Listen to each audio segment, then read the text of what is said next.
ഇന്നത്തെ ക്ലാസ്സിൽ നമ്മൾ ഇൻഫെക്റ്റീവ് എൻഡോകാർഡൈറ്റിസ് എന്ന ടോപ്പിക്കാണ് കവർ ചെയ്യാൻ പോകുന്നത്. അപ്പോൾ എന്താണ് ഇൻഫെക്റ്റീവ് എൻഡോകാർഡൈറ്റിസ്? ഈ ഒരു കൺസെപ്റ്റ് നമുക്കൊരു കേസ് സ്റ്റഡിയിൽ കൂടെ പഠിക്കാം. A 30-year-old man started intravenous drug usage since many months. After some months, he noticed a red-colored spot on his palm and some nodules on his fingers. അപ്പോൾ ഇതൊരു IV drug അബ്യൂസറിനെ കുറിച്ചുള്ളൊരു case സ്റ്റഡിയാണ് ഇവിടെ include ചെയ്തിരിക്കുന്നത്. അപ്പോൾ ഒരു 30-year-old ആണ്. ഈ ഒരു patient IV drug start ചെയ്തിട്ട് കുറച്ച് മാസങ്ങളായി. അപ്പോൾ കണ്ടിന്യൂസ് ആയിട്ട് യൂസ് ചെയ്തുകൊണ്ടിരിക്കെ കുറച്ച് മാസങ്ങൾക്ക് ശേഷം കൈകളിലായിട്ട് പാമിൽ റെഡ് കളേർഡ് സ്പോട്ട് ഐഡൻറ്റിഫൈ ചെയ്തു. അതോടൊപ്പം തന്നെ ഫിംഗേഴ്സിൽ ചെറിയ നൊഡ്യൂൾസും ഐഡൻറ്റിഫൈ ചെയ്തു. അപ്പോൾ ഇത് മാത്രമല്ലാതെ എക്സ്റ്റേണലി ഫീവർ, കഫ്, വീക്ക്നെസ് തുടങ്ങിയ സിംറ്റംസും ഈ ഒരു പേഷ്യൻറ്റിന് അനുഭവപ്പെട്ടു.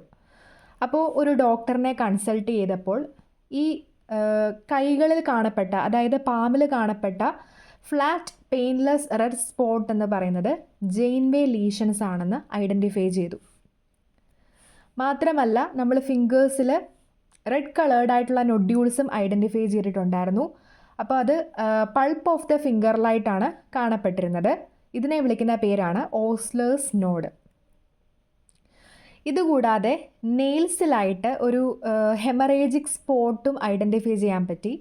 ഇതിനെ നമുക്ക് സ്പ്ലിൻഡർ ഹെമറേജ് എന്ന് പറയാൻ പറ്റും. സ്പ്ലിൻഡർ ഹെമറേജിൻ്റെ എക്സ്റ്റേണൽ ആയിട്ടുള്ള അപ്പിയറൻസ് ആണ് ഈ ഒരു ഹെമറേജിക് സ്പോട്ട്സ് ആയിട്ട് നമുക്ക് കാണാൻ പറ്റുന്നത്.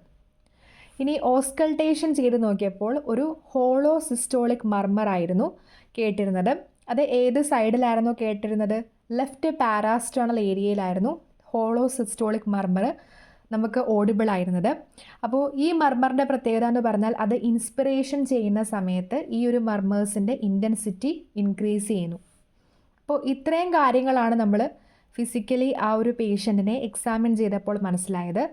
ഇതുകൂടാതെ നമ്മൾ റേഡിയോളജിക്കൽ എക്സാമിനേഷനും ചെയ്തിട്ടുണ്ടായിരുന്നു, അതായത് എക്സ്റേ എക്സാമിനേഷൻ. ഇതിൽ കൂടെ ലങ് ഫീൽഡ്സിൽ മൾട്ടിപ്പിൾ നൊഡ്യൂളാർ ഇൻഫിൽട്രേറ്റും ഐഡൻറ്റിഫൈ ചെയ്യപ്പെട്ടിരുന്നു. ഈ ഒരു കോണ്ടെക്സ്റ്റിലാണ് ഇൻഫെക്റ്റീവ് എൻഡോകാർഡൈറ്റിസ് എന്താണെന്ന് നമ്മൾ മനസ്സിലാക്കാൻ പോകുന്നത്. അപ്പോൾ it is the infection of endocardium. Endocardium എന്ന് പറഞ്ഞാൽ നമുക്കറിയാം ഹാർട്ടിൻ്റെ ഇന്നർമോസ്റ്റ് ലെയറിനെ വിളിക്കുന്ന പേരാണ് എൻഡോകാർഡിയം. അപ്പോൾ ഈ ഒരു ഇൻഫെക്റ്റീവ് എൻഡോകാർഡൈറ്റിസിലെ ഏത് സ്ട്രക്ചേഴ്സിനെയാണ് ആ ഇൻഫെക്ഷൻ ആദ്യം അഫക്റ്റ് ചെയ്യുന്നതെന്ന് പറഞ്ഞാൽ വാൽവ്സിനെയാണ് ഏറ്റവും കോമൺ ആയിട്ട് ഈ ഒരു ഇൻഫെക്റ്റീവ് എൻഡോകാർഡൈറ്റിസ് അഫക്റ്റ് ചെയ്യുന്നത്. ഇതുകൂടാതെ implanted pace maker, defibrillator etcetera ഇതൊക്കെ യൂസ് ചെയ്യുന്ന കണ്ടീഷൻസിലും ഇൻഫെക്റ്റീവ് എൻഡോകാർഡൈറ്റിസ് ഉണ്ടാവുന്നുണ്ട്. നമുക്കിതിനെ ക്ലാസിഫൈ ചെയ്യാം. രണ്ട് തരത്തിൽ നമുക്കതിനെ ക്ലാസിഫൈ ചെയ്യാം, അക്യൂട്ട് ആൻഡ് സബ് അക്യൂട്ട്. അപ്പോൾ അക്യൂട്ട് ഇൻഫെക്റ്റീവ് എൻഡോകാർഡൈറ്റിസിൻ്റെ ക്യാരക്ടറിസ്റ്റിക് ഫീച്ചേഴ്സ് എന്ന് പറഞ്ഞാൽ അത് റാപ്പിഡ്ലി പ്രോഗ്രസീവ് ആണ്. അക്യൂട്ട് എന്ന വാക്കിൻ്റെ അർത്ഥത്തിൽ തന്നെ നമുക്ക് മനസ്സിലാക്കാൻ പറ്റും, റാപ്പിഡായിട്ടുണ്ടാവുന്നതാണ്, പെട്ടെന്ന് ഉണ്ടാവുന്ന ഒരു കണ്ടീഷനാണ്. പക്ഷേ സബ് അക്യൂട്ട് എന്ന് പറയുന്നത് ഇൻഡോളൻ്റ് ആയിട്ടിരിക്കുന്ന ഒരു ഇൻഫെക്റ്റീവ് എൻഡോകാർഡൈറ്റിസ് ആണ്. ഇനി അക്യൂട്ടിൻ്റെ കേസിൽ പറഞ്ഞു കഴിഞ്ഞാൽ നമ്മുടെ കാർഡിയാക് ടിഷ്യൂസിന് വൈഡ് സ്പ്രെഡ് ഡിസ്ട്രക്ഷനാണ് ഉണ്ടാവുന്നത്. പക്ഷേ സബ് അക്യൂട്ടിലേക്ക് കമ്പയർ ചെയ്യുമ്പോൾ അവിടെ സ്ലോവർ ഡിസ്ട്രക്ഷൻ മാത്രമേ ഉണ്ടാവുന്നുള്ളൂ. ഇനി അക്യൂട്ട് എൻഡോകാർഡൈറ്റിസിൽ എംബോളൈസേഷൻ ഉണ്ടാവാനുള്ള ചാൻസ് വളരെ കൂടുതലാണ്. പക്ഷേ സബ് അക്യൂട്ടിൽ ലെസ്സർ ചാൻസസ് ഓഫ് എംബോളൈസേഷനാണ് കാണപ്പെടുന്നത്. നമുക്കറിയാം എംബോളയായിട്ട് ഫോം ചെയ്ത് കഴിഞ്ഞാൽ അത് ബ്ലഡ് വഴി ഡിസെമിനേറ്റ് ചെയ്യാനുള്ള ചാൻസസും അവിടെ കൂടുതലായിട്ടായിരിക്കും കാണുന്നത്.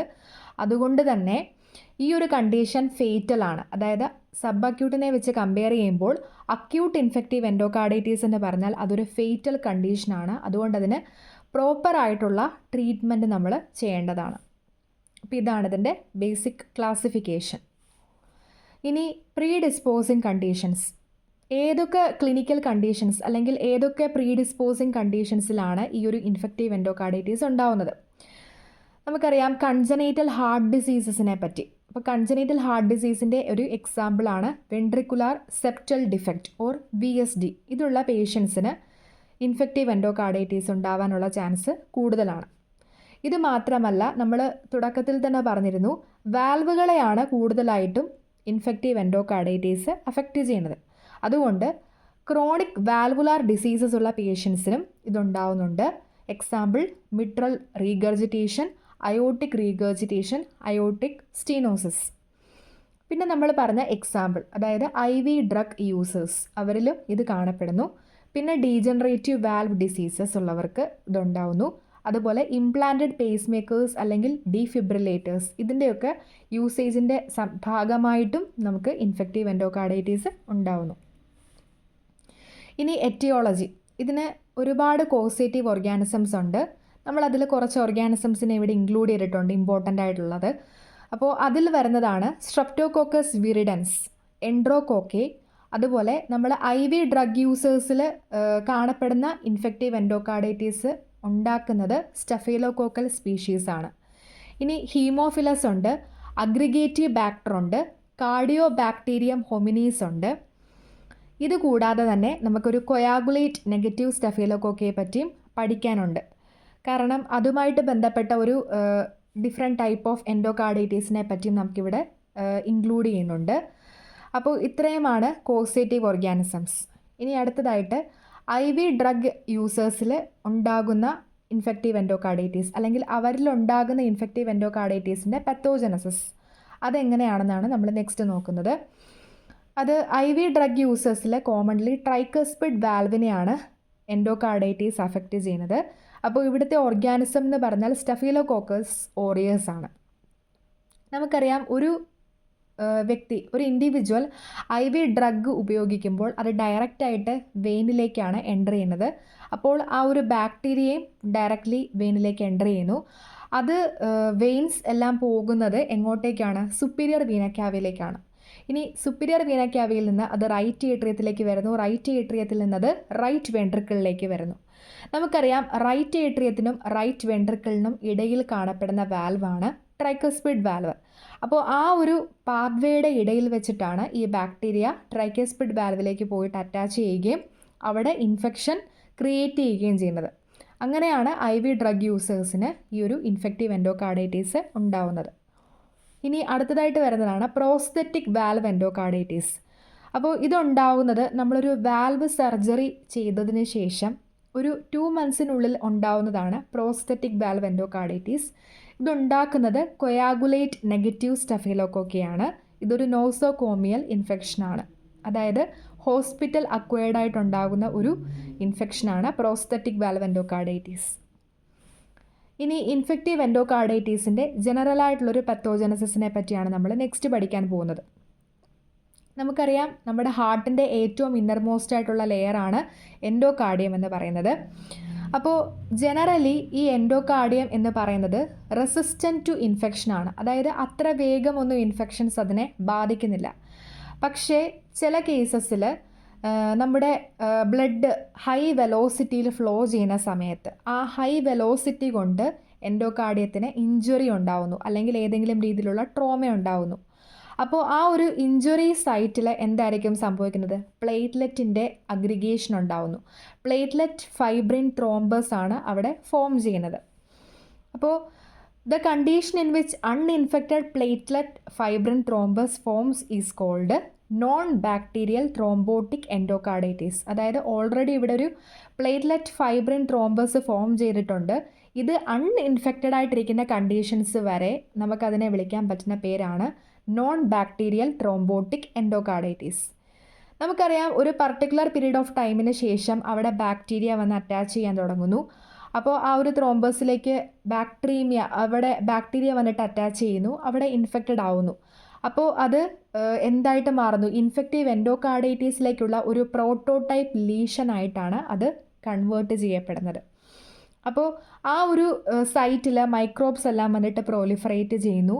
അതിനുശേഷം ഈ ബാക്ടീരിയ എല്ലാം ബ്ലഡ് വഴി ഡിസെമിനേറ്റ് ചെയ്ത് പോകുന്നു. അപ്പോൾ ഈ ഒരു ഇൻഫെക്റ്റഡ് വെജിറ്റേഷൻ നമ്മൾ ഓൾറെഡി പറഞ്ഞായിരുന്നു, ഇൻഫെക്റ്റഡ് ആവുന്നു. അതായത് ഒരു പ്ലേറ്റ്ലെറ്റ് ഫൈബ്രിൻ ത്രോംബസ് ഇൻഫെക്റ്റഡ് ആവുന്നു. അതിനെയാണ് നമ്മൾ ആ ഒരു ഇൻഫെക്റ്റഡ് വെജിറ്റേഷൻ എന്ന് പറഞ്ഞിരിക്കുന്നത്. അപ്പോൾ അത് തൊട്ടടുത്തുള്ള സ്ട്രക്ചേഴ്സ് ആയിട്ടുള്ള വാൽവിലേക്കും പെരികാർഡിയത്തിലേക്കും എല്ലാം ആ ഒരു ഇൻഫെക്ഷനെ സ്പ്രെഡ് ചെയ്യുന്നു.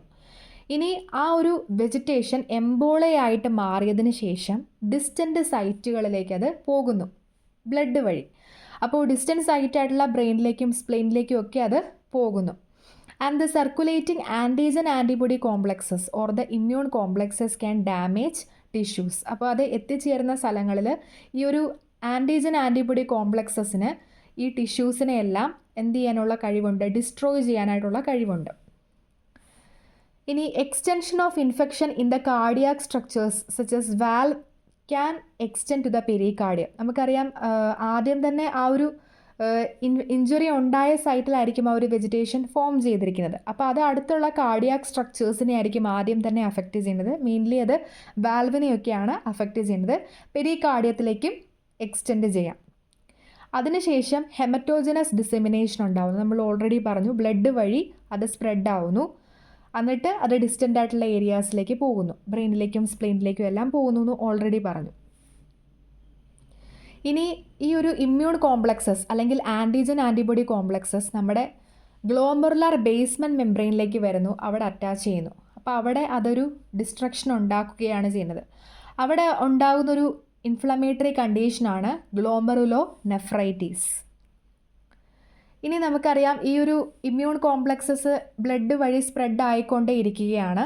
അപ്പോൾ നമ്മുടെ ഈ ഒരു നമ്മൾ തുടക്കത്തിൽ തന്നെ ആ ഒരു കേസ് സ്റ്റഡിയിൽ പറഞ്ഞിട്ടുണ്ടായിരുന്നു ഓസ്ലേഴ്സ് നോഡിനെ പറ്റി. അപ്പോൾ ഈ ഒരു ഇമ്മ്യൂൺ കോംപ്ലക്സസ് ഫിംഗറിലേക്ക് എത്തിച്ചേരുകയും അതായത് നമ്മുടെ പൾപ്പ് സ്പേസിലേക്ക് വന്ന് എത്തിച്ചേരുകയും അവിടെ ഒരു ഇൻഫ്ലമേഷൻ ഉണ്ടാക്കുകയും ചെയ്യുന്നുണ്ട്. അപ്പോൾ ആ ഒരു ടെൻഡർ നൊഡ്യൂളായിട്ടുള്ള ഓസ്ലേഴ്സ് നോഡ് അവിടെ ഫോം ചെയ്യുന്നു. The inflammatory changes in the capillaries of nail bud result in the splinter haemorrhage. അപ്പോൾ നമ്മുടെ നെയിൽ ബഡിലുള്ള ക്യാപ്പിലറീസിലുണ്ടാവുന്ന ഇൻഫ്ലമേറ്ററി ചേഞ്ചസിൻ്റെ ഫലമായിട്ടാണ് അവിടെ സ്പ്ലിൻഡർ ഹെമറേജസ് ഫോം ചെയ്യുന്നത്.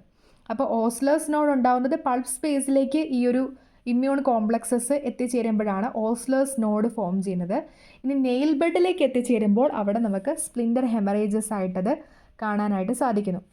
ഇനി റോത്ത് സ്പോട്ട് എന്ന് പറഞ്ഞു കഴിഞ്ഞാൽ they are the white centred retinal haemorrhages.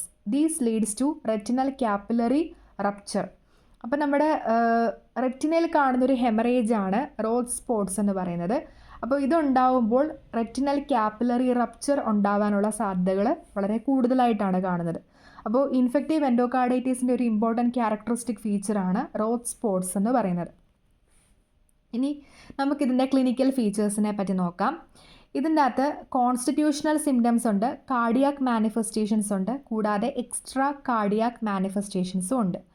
Constitutional symptoms നമ്മൾ തുടക്കത്തിൽ പറഞ്ഞു, ഫീവർ, ചിൽ, വെയ്റ്റ് ലോസ്, മയാൾജിയ, ആർത്രൾജിയ, വീക്ക്നെസ് തുടങ്ങിയവയാണ് കോൺസ്റ്റിറ്റ്യൂഷണൽ സിംറ്റംസ് എന്ന് പറയുന്നത്. ഇതുകൂടാതെ തന്നെ കാർഡിയാക് ആൻഡ് എക്സ്ട്രാ കാർഡിയാക് മാനിഫെസ്റ്റേഷൻസും ഇവിടെ നമുക്ക് കാണാൻ സാധിക്കുന്നു. ആദ്യം തന്നെ നമുക്ക് കാർഡിയാക് മാനിഫെസ്റ്റേഷൻസിനെ പറ്റി നോക്കാം. ഇതിൻ്റെ അകത്ത് 3 കാര്യങ്ങളാണ് പറയുന്നത്: perivalvular abscess, pericarditis and congestive heart failure. Perivalvular ആബ്സസിൻ്റെ ഫലമായിട്ടുണ്ടാകുന്നതാണ് പുതിയ മർമേഴ്സ്. പിന്നെ അതുകൂടാതെ പെരികാർഡൈറ്റീസ് ഉണ്ട്, കൺജസ്റ്റീവ് ഹാർട്ട് ഫെയിലിയറും ഉണ്ട്. ഇത്രയുമാണ് കാർഡിയാക് മാനിഫെസ്റ്റേഷൻസിൽ വരുന്നത്. ഇനി വരുന്നതാണ് എക്സ്ട്രാ കാർഡിയാക് മാനിഫെസ്റ്റേഷൻസ്. നമ്മൾ ഓൾറെഡി പറഞ്ഞായിരുന്നു ഈ ഒരു ഇമ്മ്യൂൺ കോംപ്ലക്സസ് ബ്ലഡ് വഴി ഡിഫറെൻറ്റ് പാർട്സിലേക്ക് ഡിസെമിനേറ്റ് ചെയ്യുന്നുണ്ട്. നമ്മുടെ ബ്രെയിനിലേക്കും ഐയിലേക്കും ഹാൻഡിലേക്കും സ്പ്ലീനിലേക്കും എല്ലാം അത് സ്പ്രെഡ് ആവുന്നുണ്ട്. അപ്പോൾ അത് അവിടെ ക്രിയേറ്റ് ചെയ്യുന്ന ഏതൊക്കെ മാനിഫെസ്റ്റേഷൻസ് ആണെന്ന് നമുക്ക് നോക്കാം. ബ്രെയിനിലാണെങ്കിൽ അത് സ്ട്രോക്ക് ഉണ്ടാക്കുന്നു, അതുപോലെ തന്നെ മൈക്കോട്ടിക് അന്യൂറിസവും ക്രിയേറ്റ് ചെയ്യുന്നു. അപ്പോൾ മൈക്കോട്ടിക് അന്യൂറിസത്തിന് റപ്ചർ ഉണ്ടായിക്കഴിഞ്ഞാൽ അവിടെ ഇൻട്രാക്രീനിയൽ ഹെമറേജ് ഉണ്ടാകുന്നു. പിന്നെ ഇതുകൂടാതെ മെനിഞ്ചൈറ്റീസും ഉണ്ടാകുന്നു. നമുക്കറിയാം ഇമ്മ്യൂൺ കോംപ്ലക്സസ് പോയിട്ട് അവിടെ ഇൻഫ്ലമേറ്ററി കണ്ടീഷൻ ഉണ്ടാകുന്നു, അത് മെനിഞ്ചൈറ്റീസ് ആയിട്ട് പുറത്തേക്ക് ഉണ്ടാകുന്നു. ഇനി അടുത്തത് ഐയിലാണെങ്കിൽ റോത്ത് സ്പോട്ട്സ് നമ്മൾ ഓൾറെഡി പറഞ്ഞു, കൺജങ്ക്റ്റീവൽ ഹെമറേജസും വരുന്നുണ്ട്. പിന്നെ ഹാൻഡിൻ്റെ കേസിൽ നമ്മൾ പറഞ്ഞു Janeway lesion, Osler's node and splinter haemorrhages. 3 കാര്യങ്ങൾ ഓർത്തിരിക്കേണ്ട പോയിൻറ്റ്സ് ആണ്. പിന്നെ സ്പ്ലീനിൽ എത്തിക്കഴിയുമ്പോൾ സ്പ്ലീനോമെഗലി. ഇനി IV ഡ്രഗ് യൂസേഴ്സിൽ there is a septic pulmonary emboli, they are more likely to develop tricuspid valve endocarditis. Okay, അപ്പോൾ നമ്മൾ IV ഡ്രഗ് യൂസേഴ്സിൻ്റെ കേസിൽ ഒരു പൾമണറി എംബോളയാണ് മെയിനായിട്ടും ഒരു നമ്മൾ ഈ പറഞ്ഞ ട്രൈക്കസ്പിഡ് വാൽവിനെ അഫക്റ്റ് ചെയ്യുന്നത് നമ്മൾ ഓൾറെഡി പറഞ്ഞത്. അതുവഴിയാണ് ട്രൈക്കസ്പിഡ് വാൽവ് എൻഡോകാർഡൈറ്റീസ് ക്രിയേറ്റ് ചെയ്യപ്പെടുന്നത്. ഇനി ഇൻഫെക്റ്റീവ് എൻഡോകാർഡൈറ്റീസിൻ്റെ ഡയഗ്നോസിസിനെ പറ്റിയാണ് നമ്മൾ പഠിക്കാൻ പോകുന്നത്. ഇൻഫെക്റ്റീവ് എൻഡോകാർഡൈറ്റീസ് ഡയഗ്നോസ് ചെയ്യാൻ വേണ്ടിയിട്ട് നമ്മൾ ഉപയോഗിക്കുന്ന ഒരു ഇമ്പോർട്ടൻറ്റ് ക്രൈറ്റീരിയയാണ് മോഡിഫൈഡ് ഡ്യൂക്സ് ക്രൈറ്റീരിയ. അതിൽ 2 മേജർ ക്രൈറ്റീരിയയും 5 മൈനർ ക്രൈറ്റീരിയയും വരുന്നുണ്ട്. ആദ്യം തന്നെ നമുക്ക് മേജർ ക്രൈറ്റീരിയ ഏതൊക്കെയാണെന്ന് നോക്കാം. First one is the positive blood culture. അതായത് നമ്മൾ അറ്റ്ലീസ്റ്റ് 3 കൾച്ചേഴ്സെങ്കിലും ഡിഫറെൻറ്റ് സൈറ്റ്സിൽ നിന്ന് എടുക്കണം. അതും ഏകദേശം 1 അവർ എപ്പാർട്ട്, 1 അവർ ഗ്യാപ്പ് ഇട്ടിട്ട് വേണം നമ്മൾ ആ ഒരു 3 കൾച്ചേഴ്സ് എടുക്കാനായിട്ട്. അപ്പോൾ ആ 3 കൾച്ചേഴ്സിലും നമ്മൾ ഓർഗാനിസത്തിനെ, ആ ഒരു പർട്ടിക്കുലർ ഓർഗാനിസത്തിനെ ഗ്രോ ചെയ്യുന്നു, അങ്ങനെ അത് ടെസ്റ്റ് ചെയ്യുന്നു. രണ്ടാമത് വരുന്നതാണ് പ്രസൻസ് ഓഫ് എൻഡോകാർഡിയൽ ഡാമേജ്. അത് നമുക്ക് ഡയഗ്നോസ് ചെയ്യാൻ 2 രീതിയിൽ പറ്റും. Transthoracic 2D echogram and transoesophageal echogram. Next one is minor criteria. ഇതിൽ ആദ്യമായിട്ട് ഫീവറാണ് വരുന്നത്. That is more than 38 degree Celsius. പിന്നെ നമ്മൾ നേരത്തെ പറഞ്ഞിട്ടുണ്ടായിരുന്ന പ്രീ ഡിസ്പോസിങ് വാൽവുലാർ അബ്നോർമാലിറ്റി, അതായത് കൺജനൈറ്റൽ ഹാർട്ട് ഡിസീസസ് ഏതെങ്കിലും ഉള്ള പേഷ്യൻ്റ് ആണോ എന്ന് നോക്കുക. അതായത് വെൻട്രിക്കുലർ സെപ്റ്റൽ ഡിഫക്റ്റ് തുടങ്ങിയ ഏതെങ്കിലും കൺജനൈറ്റൽ ഹാർട്ട് ഡിസീസസ് ഉള്ള പേഷ്യൻ്റ് ആണോ എന്ന് ആദ്യം ചെക്ക് ചെയ്യുക. അതുപോലെ IV ഡ്രഗ് അബ്യൂസിൻ്റെ ഹിസ്റ്ററി ഉണ്ടോയെന്നും പരിശോധിക്കുക. അതാണ് പ്രീ ഡിസ്പോസിങ് വാൽവുലാർ അബ്നോർമാലിറ്റി. ഇനി നമ്മൾ JNV ലീഷൻസിനെ കുറിച്ച് പറഞ്ഞായിരുന്നു. ഫ്ലാറ്റ് പെയിൻലെസ് ആയിട്ടുള്ള ലീഷൻസ് ആണ്. അത് പാമിലാണ് കാണുന്നത്. അത് ഇൻഡിക്കേറ്റ് ചെയ്യുന്നത് ഒരു വാസ്കുലാർ ഫിനോമിനനെയാണ്.